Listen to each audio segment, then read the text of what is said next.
Good morning students. आज हम human system में डाइजेस्टिव सिस्टम के बारे में पढ़ेंगे। उससे पहले ह्यूमन सिस्टम का थोड़ा सा आपको इंट्रोडक्शन दे रखा है। The human body is a wonderful complex structure of nature. Human body एक बहुत ही वंडरफुल और एक कॉम्प्लेक्स स्ट्रक्चर है नेचर का, जिसके अंदर अलग अलग स्ट्रक्चरल यूनिट्स आपस में इंटरेक्शन करके फंक्शनिंग करती है। ठीक है। The organization of the body begin with atom, molecule and compounds and together with cell, tissue, organ and complex body system forms the human body। देखो, आपको पता है कि जो ह्यूमन बॉडी है उसके अंदर सबसे छोटी स्ट्रक्चर है सेल। सेल से मिलकर के बने हैं टिश्यू, टिश्यू से मिलकर के ऑर्गन और ऑर्गन से मिलकर के ऑर्गन सिस्टम और ऑर्गन सिस्टम से मिलकर के ह्यूमन बॉडी बनी है। ह्यूमन बॉडी के अंदर जितने भी कॉन्स्टिट्यूएंट्स हैं, जितने भी इसके पार्ट्स हैं, वो सब आपस में कोऑर्डिनेट वे में मिलकर के फंक्शनिंग करने का काम करते हैं। सेल है वो स्ट्रक्चरल और फंक्शनल यूनिट है हमारी बॉडी की। ठीक है। डिफरेंट सेल्स जो है वो डिफरेंट फंक्शन करते हैं, और सेल्स का जो ग्रुप होता है जो एक ही फंक्शन करता है वो एक ग्रुप क्या कहलाता है? टिश्यू कहलाता है। जैसे मसल, बोन्स। ठीक है। दो या फिर दो से अलग टाइप के टिश्यू आपस में इंटरेक्ट करके कोई भी फंक्शन परफॉर्म कर सकते हैं। उन टिश्यूज़ को हम कहते हैं, उन टिश्यूज़ के ग्रुप को हम कहते हैं ऑर्गन। जैसे स्टमक हो गया, लीवर हो गया, ये ऑर्गन होते हैं। ठीक है। और बॉडी के अंदर अलग अलग ऑर्गन आपस में इंटरेक्ट करके बॉडी सिस्टम बनाते हैं, एक ऑर्गेनाइजेशन बनाते हैं, जैसे कि डाइजेस्टिव सिस्टम। इसमें बहुत सारे अलग अलग तरीके के ऑर्गन इंटरेक्ट करके डाइजेस्टिव सिस्टम बनाते हैं।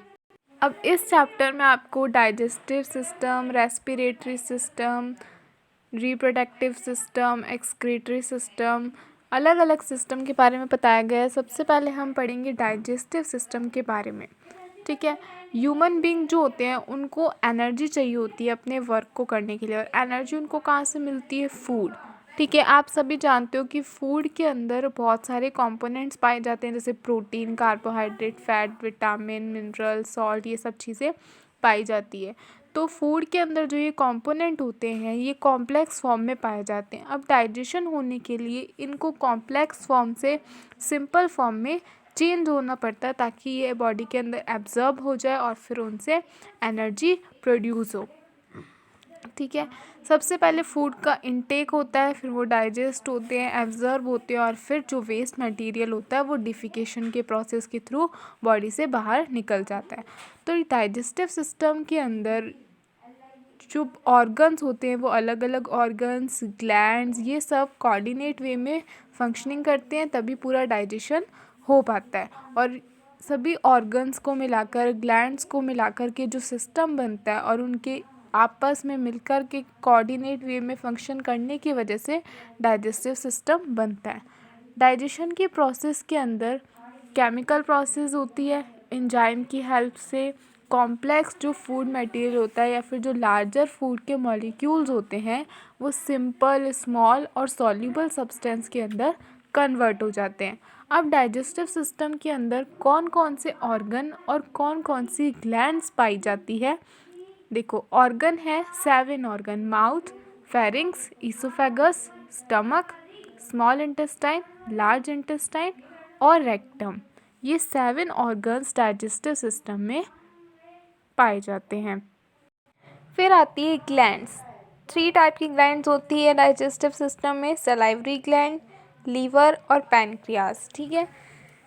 All these organ together makeup alimentary canal. ये जितने भी ऑर्गन्स हैं ये मिलकर के क्या बनाती है? एलिमेंट्री कैनाल बनाते हैं।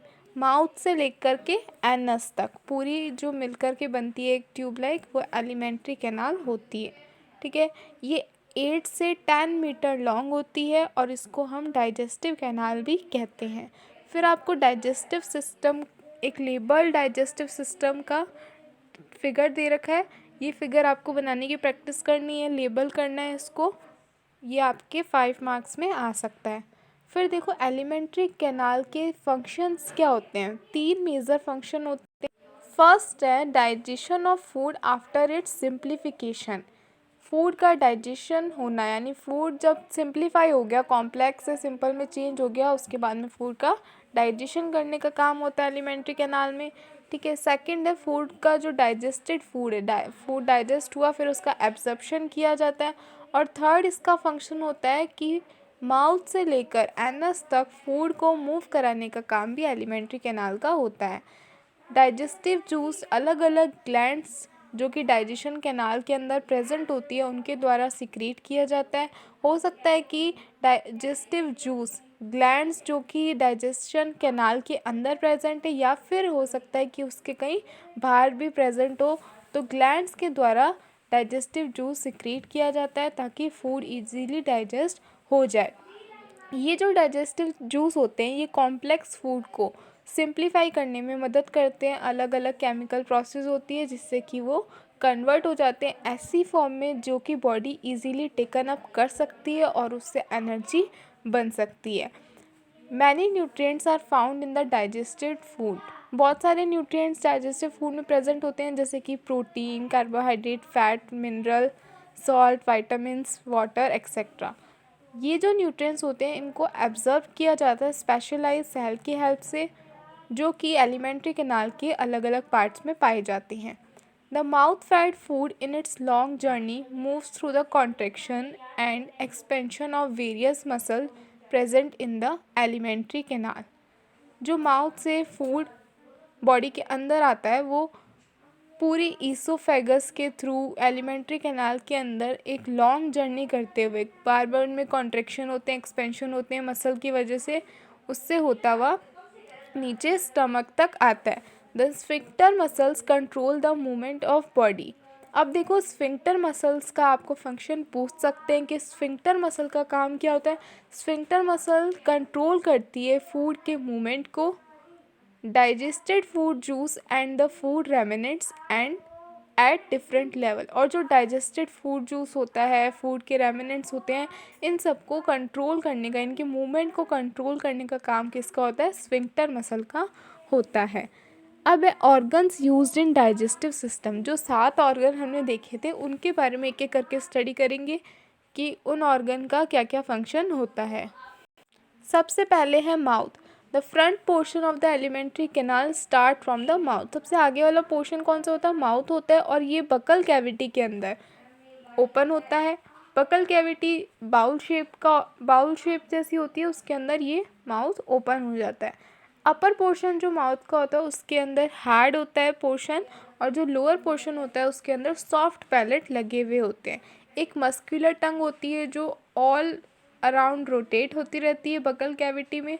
ये जो टंग है ये बेसल से, ये नीचे वाले पार्ट से बकल कैविटी के फ्रेन्यूलम लिंगुअल से अटैच हुई हुई रहती है। तो इसमें भी 1 नंबर का क्वेश्चन बन सकता है कि टंग बेसल पोस्टीरियर पार्ट से बकल कैविटी के किसकी हेल्प से अटैच रहती है? फ्रेन्यूलम लिंगुअल की हेल्प से अटैच रहती है। ठीक है। And it goes up to the middle part of the buccal cavity, और ये बकल कैविटी के मिडल पार्ट तक जा सकती है। फिर देखो माउथ जो है उसके सराउंडिंग में 2 मस्कुलर लिप्स होते हैं जो कि ओपन और क्लोज करने में माउथ को हेल्प करते हैं और फूड को कैप्चर करने में भी हेल्प करते हैं। दोनों जो जॉज होते हैं अपर और लोअर पोर्शन में, उन दोनों के अंदर 16 टीथ पाए जाते हैं। ये जो टीथ होते हैं ये एक कूप जैसी स्ट्रक्चर में प्रेजेंट होते हैं जो कि जॉ के अंदर होता है। ठीक है। उनको हम बोलते हैं गम। ये जो कूप जैसी स्ट्रक्चर उसको बोलते हैं गम। ठीक है। गम के अंदर, गम की मदद से जॉ में लगे हुए रहते हैं। ये जो पोजीशन होती है जॉ की और टीथ की, इसको बोलते हैं हम थीकोडॉन्ट। जब टीथ जॉ गम के साथ लगे हुए होते हैं तो इसको हम बोलते हैं कि ये जो टाइप होता है टीथ का, इसको बोलते हैं थीकोडॉन्ट। ठीक है। और ह्यूमंस के जो टीथ होते हैं वो डाइफायोडॉन्ट भी होते हैं, क्योंकि इसके अंदर हमारे जो टीथ होते हैं वो 2 टाइप्स के आते हैं। पहले टेम्परेरी टीथ होते हैं, फिर बाद में परमानेंट टीथ आते हैं। पूरी लाइफ स्पैन के अंदर 2 टाइप के टीथ आते हैं, इसलिए इसको डाइफायोडॉन्ट कहा जाता है। तो ह्यूमन में थीकोडॉन्ट भी होते हैं, डाइफायोडॉन्ट भी होते हैं। थीकोडॉन्ट क्यों होते हैं? क्योंकि जॉ और टीथ गम के साथ लगे हुए रहते हैं कूप में। और डाइफायोडोंट इसलिए क्योंकि पूरी लाइफ स्पैन में 2 टाइप के टीथ आते हैं, टेम्परेरी टीथ जो कि मिल्क टीथ होती है, और फिर बाद में परमानेंट टीथ आते हैं। जब परमानेंट टीथ का सेट बन जाता है पूरा, तो उसके अंदर 4 टाइप के टीथ होते हैं। आपको पता है, इंसीजर्स, कैनाइन्स, प्रीमोलार्स और मोलार्स। सबसे पहले इंसीजर, ये फ्रंट टीथ होते हैं। इनका काम क्या होता है? फूड को कट करने का। ये 6 मंथ की एज में आ जाते हैं। फिर एक कैनाइन, ये जो टीथ होते हैं ये टीयरिंग करने का या फिर फूड को चॉप करने का काम करते हैं। ये 16 से 20 मंथ की एज में आते हैं। दोनों जॉ के अंदर 2 कैनाइन्स होते हैं, ठीक है। और कार्निवोरस एनिमल्स के अंदर कैनाइन ज़्यादा डेवलप्ड हुए रहते हैं। फिर आते हैं प्रीमोलर्स। प्रीमोलर्स का काम क्या होता है? फूड को च्विंग करने में, चबाने में मदद करते हैं। दोनों जॉ के अंदर 4 होते हैं और ये पूरी तरीके से 10 से 11 साल की एज में हो जाते हैं। फिर आते हैं मोलार्स। इनका काम भी फूड को चबाने में होता है और 6 मोलार टीथ दोनों जॉज के अंदर 6 प्रेजेंट रहते हैं। Buccal cavity on the posterior part of tongue and palate is joined with the sac flask shaped pharynx. Buccal cavity on the posterior part of tongue, यानी बकल कैविटी जो है और जो पैलेट है ये एक दूसरे से एक फ्लास्क शेप की स्ट्रक्चर से जुड़े हुए रहते हैं जिसको कहते हैं फेरिंग्स, ठीक है। It is through the pharynx that food moves to the oesophagus. Pharynx से होता हुआ फूड माउथ से ईसोफेगस में आता है। ईसोफेगस को फूड पाइप भी कह सकते हैं। और एयर भी टू द ट्रैकिया, माउथ से ट्रैकिया में आती है जिसको हम विंड पाइप भी बोल सकते हैं। Pharynx through its structure ensure that in no condition food can enter in the windpipe. Pharynx जो इसकी स्ट्रक्चर है उससे ये एंश्योर करता है कि किसी भी कंडीशन में फूड विंड पाइप के अंदर ना चली जाए और जो एयर है वो फूड पाइप के अंदर ना चली जाए, क्योंकि जो दोनों पाइप होती है उनकी ओपनिंग लोअर पार्ट पे होती है फेरिंग्स की। विंड पाइप जो होती है वो फ्रंट में और जो फूड पाइप की ओपनिंग होती है वो पोस्टीरियर साइड में प्रेजेंट होती है। फेरिंग्स के स्ट्रक्चर को 3 पार्ट्स में डिवाइड किया गया है, जैसे कि आपको फिगर 2.2 में दिखाया है। नाइजोफेरिंग्स, ओरोफेरिंग्स और लैरिंजियोफेरिंग्स, या फिर इसको हम हाइपोफेरिंग्स भी कह सकते हैं। अब आप देखो ईसोफेगस। ईसोफेगस का कोई मेन रोल नहीं है, बस ईसोफेगस जो है वो एक ट्यूब है जो कि फूड को स्टमक तक लेकर आने का, माउथ कैविटी से स्टमक तक लाने का काम करती है। और जो ये ट्यूब होती है ये इसके अंदर स्लाइमी और स्टिकी म्यूकस प्रेजेंट होता है जो कि फूड को सॉफ्ट कर देता है। इसके अलावा ईसोफेगस में स्पेशल मूवमेंट होते हैं जिनको हम पेरिस्टोलिस मूवमेंट कहते हैं। ये 25 centimetre long muscular narrow tube होती है, ठीक है। ये फेरिंग्स के लोअर पार्ट से स्टार्ट होती है, फिर सर्विक्स से, थोरेसिक रीजन से, डायफ्राम से होती हुई एब्डोमेन के यानी स्टमक के अपर पार्ट तक आती है। ईसोफेगस का मेन वर्क यही है कि वो फूड को माउथ कैविटी से स्टमक तक लेके आता है। ईसोफेगस में कुछ म्यूकस ग्लैंड प्रेजेंट होती है। म्यूकस उन ग्लैंड से सिक्रीट होता है और वो फूड को स्लाइमी और स्टिकी बना देता है। जो मसल्स प्रेजेंट होती है ईसोफेगस के अंदर वो एक स्पेशल मूवमेंट प्रोवाइड करती है, जिस मूवमेंट को हम पेरिस्टालिस मूवमेंट, स्टॉल्सिस मूवमेंट कहते हैं। पेरिस्टॉल्सिस मूवमेंट कहते हैं, फूड के अंदर ये करवाता है मसल। इस मूवमेंट से फूड स्टमक की तरफ मूव होता है। एक फ्लैप या फिर एक लिड कह सकते हैं, वो स्पेशल टिश्यूज़ की प्रेजेंट रहती है ईसोफेगस के टॉप पर, और इस फ्लैप को हम बोलते हैं एपिग्लोटिस, ठीक है। जब फूड की स्वेलोइंग हो रही होती है उस समय एपिग्लोटिस क्लोज हो जाती है और फूड को ट्रैकिया के अंदर, विंड पाइप के अंदर जाने से रोकने का काम एपिग्लोटिस करती है। नेक्स्ट आता है स्टमक। ये एलिमेंट्री कैनाल का पोर्शन है जो कि ईसोफेगस से होता हुआ नीचे की तरफ एब्डोमेन बनाता है, उसको हम स्टमक बोलते हैं। ये मस्कुलर जे शेप का स्ट्रक्चर होता है। ये ईसोफेगस और ड्यूडेनम के बीच में प्रेजेंट होता है। Left to the abdominal cavity and posterior to the diaphragm. Diaphragm के पोस्टीरियर साइड में और एब्डोमिनल कैविटी के लेफ्ट में स्टमक होता है प्रेजेंट। ये एक फ्लेक्सिबल ऑर्गन है जिसके अंदर 1 से 3 लीटर फूड आ सकता है। स्टमक के अंदर 3 पार्ट्स होते हैं, कार्डियक पोर्शन, पाइलोरस पोर्शन और फंडस पोर्शन। ठीक है, सबसे बड़ा और लेफ्ट में जो पोर्शन होता है वो कार्डियक पोर्शन होता है, जहाँ से ईसोफेगस स्टमक के अंदर एंटर करती है। फिर पाइलोरस होता है, पाइलोरस स्मॉलर राइट साइड में पोर्शन होता है, जिससे कि स्टमक स्मॉल इंटेस्टाइन से जॉइन होता है। यानी सबसे ऊपर आप मान लो कार्डियक, बीच में फंडस होता है और सबसे नीचे पाइलोरस होता है। ईसोफेगस आके कार्डियक में जुड़ती है, फिर फंडस में ओपन होता है और फिर नीचे पाइलोरस में जाता है और पाइलोरस से स्मॉल इंटेस्टाइन जुड़ा हुआ रहता है। तो स्टमक से होता हुआ फिर स्मॉल इंटेस्टाइन के ड्यूडेनम में चला जाता है। फिर आता है फंडस पोर्शन। फंडस पोर्शन के अंदर बताया गया है कि कार्डियक और पाइलोरस के बीच में फंडस प्रेजेंट होता है। It is present just under the diaphragm, ये डायफ्राम के जस्ट नीचे प्रेजेंट रहता है। दो मस्कुलर स्फिंक्टर भी स्टमक में पाए जाते हैं। ये फूड के पैसेज को कंट्रोल करने का काम करते हैं। एक तो होता है कार्डियक ईसोफेजल स्फिंक्टर, जो कि ईसोफेगस जब कार्डियक में ओपन होती है उस जगह पे लगा हुआ होता है। This divide the pharynx and stomach and do not allow the movement of acidic food from the stomach back to the oesophagus and pharynx. जब फूड ईसोफेगस से स्टमक में एंटर कर जाता है तो ये स्फिंक्टर क्लोज हो जाता है, ताकि फूड वापस स्टमक से ईसोफेगस या फेरिंक्स में ना जा सके।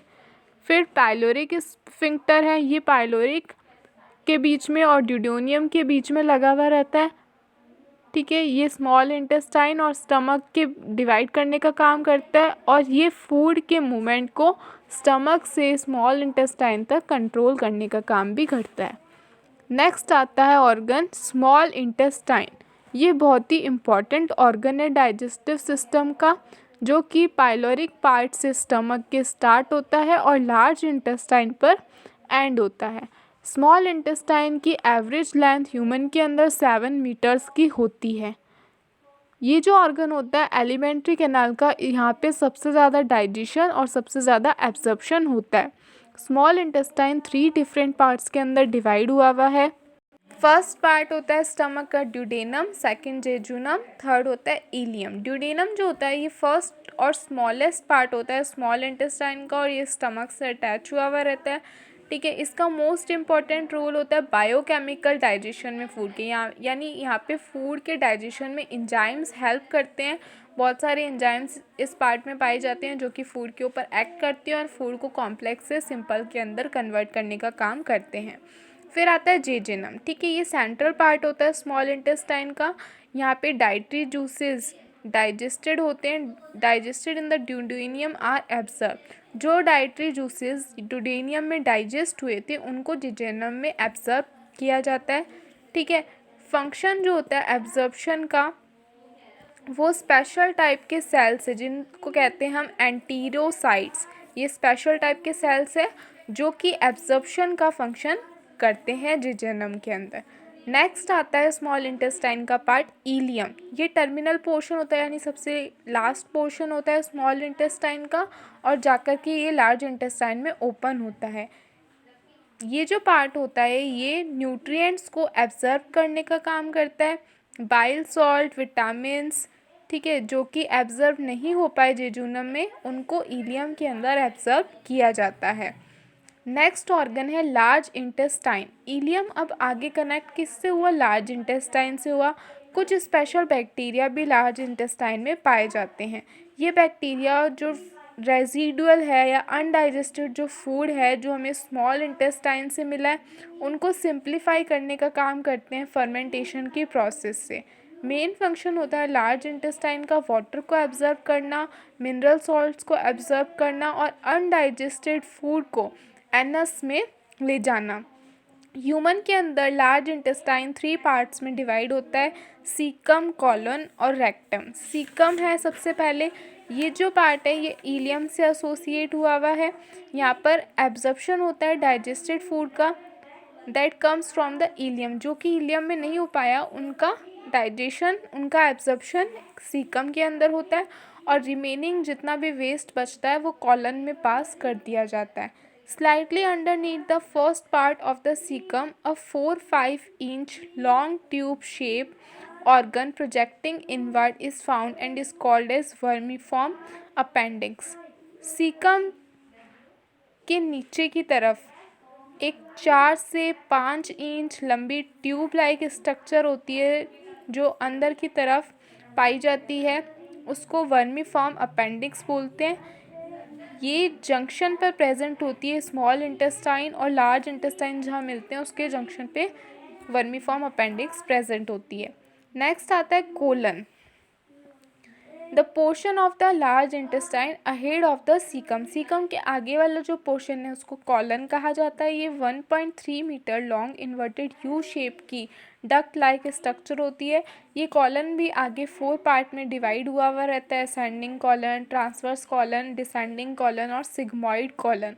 इनकी लेंथ भी बता रखी है कि असेंडिंग कॉलन 15 सेंटीमीटर का, ट्रांसवर्स कॉलन 50 सेंटीमीटर का, डिसेंडिंग कॉलन 25 सेंटीमीटर का और sigmoid colon 15 centimetre long duct होती है।